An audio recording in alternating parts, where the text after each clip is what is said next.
स्वागत है आपका लिव लाइफ हैप्पी में आज के एक नए व्लॉग में, जो कि है दशहरे के दिन का व्लॉग। और सुबह के टाइम में मैं जल्दी उठ गई थी ताकि मैं जल्दी से काम निपटा पाऊँ, और मुझे आज साड़ी में फॉल भी लगाना था, इसलिए मैं जल्दी उठी थी। तो सुबह उठते ही सबसे पहले मैंने झाड़ू पोछा कर लिया था, और अभी सभी लोग सो ही रहे थे। और झाड़ू पोछा करने के बाद फिर मैंने सोचा कि कपड़े भी धो लूँ, लेकिन कपड़े जैसे ही मैंने भिगोए और मैं छत पे गई तो चलिए छत पे देखते हैं कि क्या है। कुछ मैंने ऐसा देखा जो बहुत ही अजीब था। छत पे अभी हम जा रहे हैं, छत पे भी झाड़ू लगाऊंगी, जीना भी साफ़ करना। देख सकते हैं पत्ते बिखरे हुए हैं, तो हर 2 दिन बाद झाड़ू लग जाता है, लेकिन फिर भी जो पत्ते सूख सूख के गिरते रहते हैं ना, फिर वो गंदे लगते हैं। कभी तो मैं ऐसे ही उठा देती हूँ और कभी झाड़ू लगा देती हूँ। तो ये देखिए कि सामने क्या है, ये किसी ने जानबूझ के किया है या फिर चूहा लेके आया। ये देखिए नवरात्रि ख़त्म हुई और अंडे का टुकड़ा मेरे पैरों के नीचे आ गया था, तो इस वजह से मुझे पूरी जो छत थी वो साफ़ करनी पड़ी। पता नहीं किसी ने फेंका था या फिर चूहा लेके आया था, लेकिन जो भी हो बच्चे ना उठा के मुंह में डाल लें, इसलिए पूरे छत की सफाई मैं करने वाली हूँ आज। तो छत पे अच्छे से साफ़ कर लेंगे। और थोड़ी सी गंदगी भी हो गई थी। यहाँ पे हम 3 लोग रहते हैं, लेकिन मुझे ये नहीं रहता कि कोई और साफ़ करे, या मुझे ये पता है कि मुझे साफ़ करना है, क्योंकि मेरे बच्चे ऊपर जाते आते हैं और मेरे ही बच्चे छोटे हैं। तो मुझे अच्छा नहीं लगता है पर्सनली कि कोई चीज़ गंदी हो और मैं किसी चीज़ के भरोसे छोड़ दूँ। तो इसलिए मैं सफाई करने आ गई थी। तो पूरे छत की सफाई करने में 15 से 20 मिनट लग जाते हैं, क्योंकि छत बहुत ही बड़ी है और साफ़ करने में टाइम लगता है इसमें, और कमर की तो बैंड ही बज जाती है। तो इसलिए रोज़ तो नहीं हो पाता है, लेकिन जब भी मुझे लगता है हफ्ते में 1 बार या 2 बार ज़रूर साफ़ कर देती हूँ। तो देखिए छत साफ़ हो गई, और अभी हम झाड़ू लेके नीचे चलेंगे। तो जीने की सफाई करनी है। दिल्ली में इसे जीना बोलते हैं, लेकिन पंजाब में हम इसको सीढ़ियाँ बोलते हैं। तो अब रहते रहते आदत हो गई है। पहले मुझे पता ही नहीं था कि जीना किसको कहते हैं, लेकिन धीरे धीरे मुझे पता चल गया। तो अब इसकी भी हम सफाई कर लेंगे। तो इसमें ज़्यादा गंदगी है नहीं, क्योंकि मैं हमेशा साफ़ करती रहती हूँ, सिर्फ पत्ते ही पत्ते हैं। उसके बाद मैं आ गई थी कपड़े धोने। तो यहीं पे जिसको मैं ट्यूशन पढ़ाती हूँ वो लड़की आ गई थी आराध्या को लेने के लिए, कन्या के लिए। तो उसको जगा के नहला धुला के भेजा। उसके बाद कपड़े धो रही थी मैं। कपड़े धोने के बाद नहा लेंगे, क्योंकि जितना जल्दी काम हो सके उतना ही अच्छा है छुट्टी के दिन, वरना काम पूरे ही नहीं होते हैं। और नहा के आ गई थी, और उसके बाद पूजा करूँगी। और ये क्लिप में हाँ, आराध्या आ गई थी इस टाइम तक, तो आराध्या ही बना रही थी, इसलिए वो कैमरे को ज़्यादा हिला डुला रही है। तो फाइनली पूजा करके और पूरे घर में धूप अगरबत्ती करके किचन में दिखा के हमारी पूजा यहाँ पे संपन्न होती है। और उसके बाद बेडशीट, सब लोग बेड पर से उतर गए थे, पहले सो रहे थे तो मैंने ठीक नहीं किया था।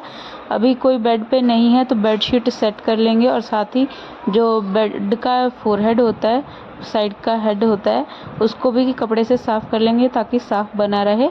क्योंकि बेड साफ़ हो तो सारा घर साफ़ ही दिखता है, और वैसे भी ज़्यादा स्पेस है नहीं कि हाँ भाई बहुत जगह है। कोई भी आता है तो डायरेक्ट कमरे में ही आता है, तो इस वजह से कमरे की सफाई करना बहुत ज़रूरी होता है। और जैसे ही मैंने बेडशीट झाड़ी तो उस पर जो थोड़ा बहुत बच्चों ने गिरा रखा था वो सब गिर गया था नीचे। तो उसको एक बार दोबारा झाड़ू लगा के साफ़ कर लूँगी। दिन में कई बार झाड़ू लगती रहती है, बच्चे हैं तो गंदगी होती रहती है, और जितनी बार झाड़ू लगाओ उतना ही कम है। तो दिन में 4 से 5 बार हो ही जाता है। और फिर मैं बाहर आ गई तो ये देखिए साइकिल चला के कितने खुश हैं, इनको लग रहा है कि मैं ही साइकिल चला रहा हूँ। बच्चे पापा के साथ बहुत खुश रहते हैं, और कृषा तो कुछ ज़्यादा ही अपने पापा के साथ खुश रहता है। और ये कंजका से फ्रूटी लेके आई थी कन्या खा के, तो वो पी रही थी। उसके बाद मैं आ गई थी कपड़े डालने, क्योंकि धो के तो मैंने रख दिए थे कपड़े, लेकिन डाले नहीं थे अभी। कोई काम आ गया था इस वजह से, तो कपड़े डालने आई थी। और ये जो ड्रेस मैंने पहन रखी है बहुत ही कंफर्टेबल है, और इसकी फिटिंग बहुत अच्छी है, क्योंकि इलास्टिक वगैरह लगे हुए हैं। लेकिन ये नहीं है कि हमें परेशान होना पड़े इसको पहन के। और स्टाइलिश भी है, देखने में भी अच्छी लग रही है। आप देख सकते हो प्रिंट में भी सिंपल भी है और स्टाइलिश भी है। तो मुझे ऐसे ही कपड़े ज़्यादा अच्छे लगते हैं।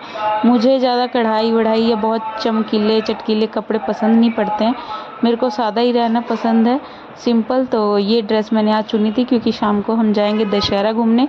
तो मैंने सुबह ही ड्रेस पहन ली थी कि कौन बार बार चेंज करेगा। और बच्चों को भी मैंने नए कपड़े सुबह ही पहना दिए थे। और इस टाइम मैं आ गई थी खाना बनाने के लिए।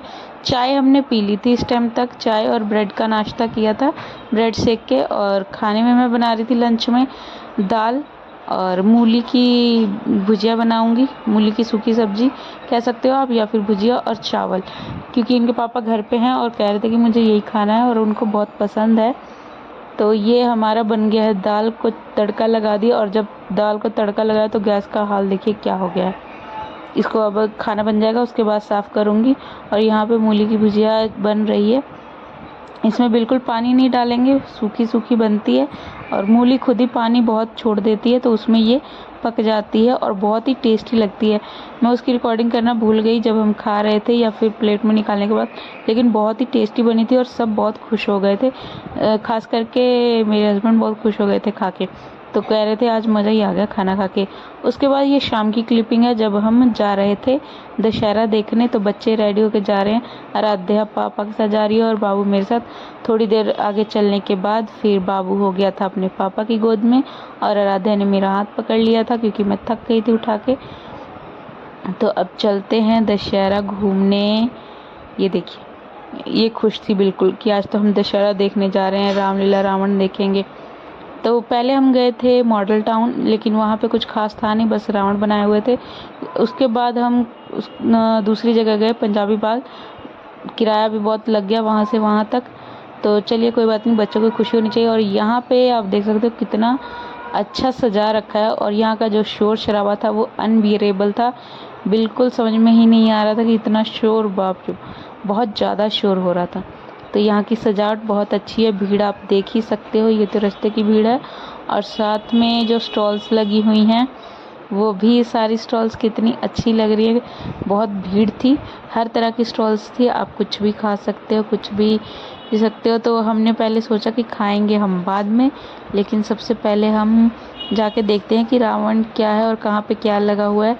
ये झूले लगे हुए थे, तो आराध्या झूलने के लिए कह रही थी, लेकिन सबसे पहले वो कह रही थी कि हम रावण देखेंगे, तो हम चले गए थे उधर देखने के लिए।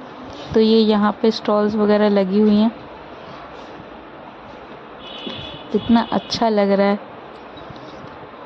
और भीड़ तो बस पूछिए मत, ऐसे लग रहा था पूरी दिल्ली यहीं पे आ गई हो, लेकिन पूरी दिल्ली नहीं है, दिल्ली काफ़ी बड़ी है। और यहाँ पे ये रखा हुआ था, यहाँ पे कुछ फंक्शन चल रहा था और वो रावण था। हमें लगा था पिछली बार जब हम गए थे तो इधर से ही रास्ता था, लेकिन इस बार चेंजेस हो गए थे, हमें घूम के जाना पड़ा था। तो हम देख रहे थे पहले कि किधर से रास्ता है, फिर हम दूसरी तरफ से गए, तो लाइन में लग के अंदर हमारी एंट्री हुई और हम आए तो थोड़ा खाली थी जगह, लेकिन जैसे ही थोड़ी देर हुई बिल्कुल बहुत ही भीड़ हो गई थी और हम लेट हो गए थे जाने में।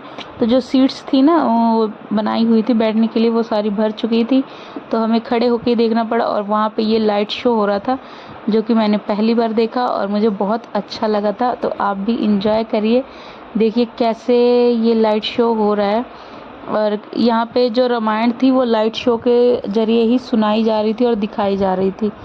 ये अभी युद्ध का दिखा रहे थे, रावण के जब तीर लगा था वो सीन चल रहा था, और अभी विजय हो गई है, बुराई पर अच्छाई की विजय, तो उसकी खुशी में दिया जला। और ये जो रामायण थी यहाँ पे समाप्त हो चुकी थी, तो हमें लगा कि अब रावण दहन होगा जल्दी ही, लेकिन नहीं, यहाँ पर रावण जलने में 7:30 बजे के बाद ही जलाया गया रावण, और हम काफ़ी पहले पहुँच चुके थे। तो सब लोग यही इंतज़ार कर रहे थे क्योंकि क्राउड बहुत ज़्यादा था, गर्मी भी होने लग गई थी, तो सब सोच रहे थे कि कब ये रावण दहन होगा। यहाँ पे बाबू देखिए बहुत खुश हो रहा था, वो देख रहा था, और आराध्या पापा गोद में, क्योंकि बच्चों को तो नीचे से बिल्कुल भी दिखाई ही नहीं दे रहा था, तो हमने बच्चों को गोद में लिया और लाइट शो देख रहे थे। और उसके बाद पटाखे जलने शुरू हुए, तो ये देखिए पटाखे कितने प्यारे और कितने अच्छे लग रहे हैं। और इस टाइम पटाखों के शोर से बाबू मेरे पे चिपक रहा था, बहुत डर रहा था, क्योंकि उसने पहली बार ऐसे पटाखों की आवाज़ सुनी थी। लेकिन थोड़ी देर बाद वो नॉर्मल हो गया और खुद देखने लग गया था, क्योंकि अब उसको समझ में आ गया था कि क्या है। तो उसके बाद वो खुश हो गया था, उसको अच्छा लग रहा था। तो बच्चों को जब हम कोई चीज़ पहली बार दिखा रहते हैं तो बच्चों को थोड़ा अजीब सा लगता है, डर भी लगता है, लेकिन जैसे जैसे उनको आदत हो जाती है तो बच्चे को भी अच्छा लगने लग जाता है। इसलिए छोटे बच्चों को भी घुमाना बहुत ज़रूरी होता है, कभी कभी बाहर निकालना चाहिए बच्चों को भी, तो बच्चे भी कोई चीज़ नवी नवी सीखते हैं। तो यहाँ पे अब दहन की शुरुआत हो गई थी, तो सबसे पहले मेघनाथ का दहन किया गया। मेघनाथ को देख सकते हैं, ये इस तरीके से धीरे धीरे बुराई पर अच्छाई की जीत का आरंभ हो चुका था। दहन होने लग गया था, मेघनाद को जला दिया गया, मेघनाद के पुतले को जला दिया गया और उसके बाद कुंभकर्ण को जलाया जाएगा। ये देखिए कुंभकर्ण को भी दहन कर दिया गया और सबसे बाद में रावण का दहन होगा। और यहाँ पे रावण इतने स्टाइलिश तरीके से जलाया गया था ना, मैंने पहली बार देखा था कि इस तरीके से होता है। तो आप भी देखना, बहुत ही अलग ढंग से इस बार यहाँ पे किया गया। और मैंने वीडियोस में देखा काफ़ी जगहों पे ऐसा हुआ है, लेकिन मैंने पहली बार देखा है। और आप लोगों में से किस किस ने ऐसा पहली बार देख रहा है और आपने कहाँ पर रावण दहन का देखा, आप कहाँ से वीडियो देख रहे हैं, इसके बारे में कमेंट में ज़रूर बताएं ताकि हमें भी पता चल सके कि हमारी वीडियो कहाँ तक पहुँच रही है। तो ये देखिए इस तरीके से रावण को किया गया और इसके बाद अग्नि दहन किया जाएगा। यहाँ पर बुराई पर अच्छाई की जीत हुई, लेकिन असलियत में अच्छाई की जीत तभी होगी जब हम अपने अंदर के मन के रावण को दूर कर पाएंगे, अपने अंदर की बुराइयों को दूर कर पाएंगे और अच्छी अच्छी आदतें सीखेंगे, अच्छे स्वभाव अच्छे बनेंगे अपने कर्मों से, तो ज़्यादा अच्छा होगा। और तब असलियत में माना जाएगा कि हाँ बुराई पर अच्छाई की जीत हुई है। तो शुरुआत हमें पहले खुद से ही करनी होगी ताकि हम अपने अंदर की बुराई को मिटाकर अच्छाई की तरफ बढ़ें और सच में विजयदशमी मना सकें। तो यहाँ पर उसके बाद हमने सोचा था कि बच्चों को झूला दिलवाएंगे और कुछ खाएंगे, लेकिन उसके बाद जैसे ही रावण दहन हुआ तो बाहर निकले, पहले तो मुश्किल से बाहर निकले, हम थोड़ी देर बाद ही निकले थे जब थोड़ा क्राउड कम हो गया था।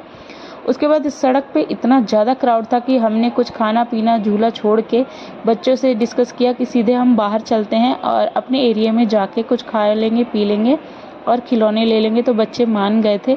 तो फिर उसके बाद हम सीधे निकले और उसकी क्लिपिंग मैं नहीं बना पाई क्योंकि बहुत ज़्यादा ही भीड़ थी। अगर मैं मोबाइल निकालती तो शायद मोबाइल मेरा चोरी भी हो सकता था।